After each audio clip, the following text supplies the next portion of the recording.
अकोला में आयोजित अंतर विद्यालय कुश्ती स्पर्धा के दौरान 14 वर्षीय पहलवान छात्र का निर्वस्त्र अवस्था में वीडियो डालकर सोशल मीडिया पर वायरल किए जाने का गंभीर मामला सामने आया है। इस प्रकरण में प्रशिक्षक कुणाल माधवे के खिलाफ खदान पुलिस में मामला दर्ज किया गया। शिकायतकर्ता के अनुसार छात्र ने वीडियो बनाने का विरोध किया। इस घटना से छात्र की बदनामी हुई और वह मानसिक तनाव में आ गया। इस बीच पुलिस ने आरोपी को हिरासत में लेकर उसका मोबाइल फोन जब्त कर लिया है।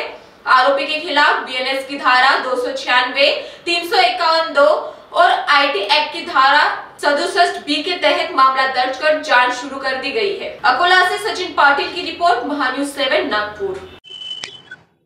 पोलीस स्टेशन खदान हद्दीमध्ये एका मोठ्या हॉलमध्ये शालेय जिल्हास्तरीय कुस्ती स्पर्धेचं आयोजन केलं होतं। त्या ठिकाणी एक विद्यार्थी 14 वर्षाचा हा त्याचं वजनाचा ट्रायल देत होता। तो वजनाचा ट्रायल देत असताना त्याचं वजन 200 ग्राम काहीतरी जास्त भरलं, त्याच्यामुळे त्याचं वारंवार त्याचे ट्रायल देणे आणि ते वजन करण्यासाठी ट्रायल देण्यासाठी त्याचं ते चालू करत असताना त्यांनी आपले कपडे काढले होते। तर त्याच वेळेस त्या ठिकाणी असलेला प्रशिक्षक जो या गुन्ह्याचा आरोपी आहे कुणाल माधवे, त्यांनी त्याचं चित्रीकरण केलं आणि ते चित्रीकरण केल्याच्या नंतर त्याने ते व्हायरल केलं। आम्हाला अशी तक्रार प्राप्त झाल्याच्या नंतर त्या मुलाच्या वडिलांच्या तक्रारीवरून आम्ही गुन्हा दाखल केलेला आहे, ज्यामध्ये आयटी ॲक्टचे सेक्शन सुद्धा आम्ही लावलेले आहे।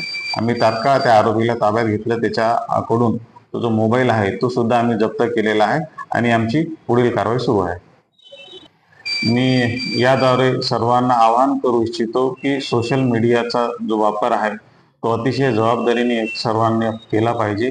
सोशल मीडियावर कुठलंही एखादं विवादात व्हिडिओ किंवा फोटो व्हायरल झाल्याच्या नंतर त्याच्यावरची गुन्हे दाखल होणे आणि अनेक त्यानंतर अडचणी होऊ शकतात। त्यामुळे प्रत्येकाने सोशल मीडियाचा जबाबदारीने वापर करावा असे मी आपल्या सर्वांना आवाहन करतो।